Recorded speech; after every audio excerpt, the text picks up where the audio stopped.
But when looking at some of the deeper layers of this show and what this season is all about, I want to look at the whole aspect of Peacemaker and what his arc is for this show. Peacemaker historically, like I said before, has been a narcissist for the most part and been somebody who stands on this moral and ideal that he's grown up with, peace and justice and how to stand up for that stuff. But a lot of that stuff was instilled in him by horrible people, being his father, somebody who was a racist and somebody who was just, again, not a great person nor a good father. So you have this logic and moral system that is flawed within you, but you're still trying to live underneath it. And it's something that I found really great when looking at the first season, because it's something that was explored in regards to Peacemaker having this flawed sense of morals and ideals, but showing the holes being poked in it by introducing him to characters who don't fit those molds, being somebody like an Adebayo or a Harcourt or Nakano, anyone in the Little Street Gang for the most part. These characters tend to poke holes in a lot of the moral standing and all the grand ideals that Peacemaker has. Now, I think this season kind of takes that concept and pushes it a little bit more forward when looking at Peacemaker, looking at what his ideal society is and what his ideal world looks like. He's now being exposed to a parallel universe where everyone and everything within his universe seemingly stands up and holds up to what his ideal of a perfect world looks like. He has his family who is all together living and loves him, and they're all superheroes, and society for the most part is really pristine version of what you would expect. It also,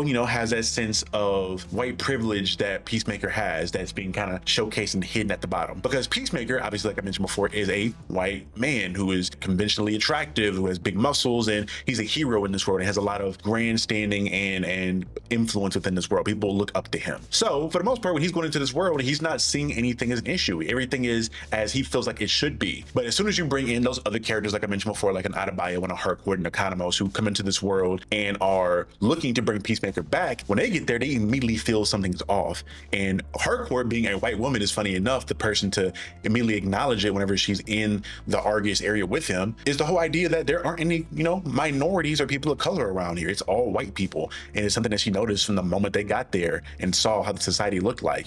And it's just so interesting to me how James Gunn was able to slip this in and showcase what white privilege really looks like. This is probably like the perfect definition of what white privilege looks like in regards to real life. It's people getting to go around and living their life and let their life feel like it's this perfect thing where everything is bright, shiny, and rainbows, but everyone else who does not get to live within that same bubble is, we're gonna find out in the next episode, probably living in poverty or living in some sort of oppression. Because again, I'm finding it very odd that there aren't any people of color around here. And for the most part, when you're seeing somebody like an Adebayo walk around and get spotted in a white neighborhood, it seems like black people or just anyone of color were this like group of people that were hunted down for the most part. Maybe like this people that seem to be like a plague setter, or they're hawking her ass down. And it was really showcasing what that horror looks like.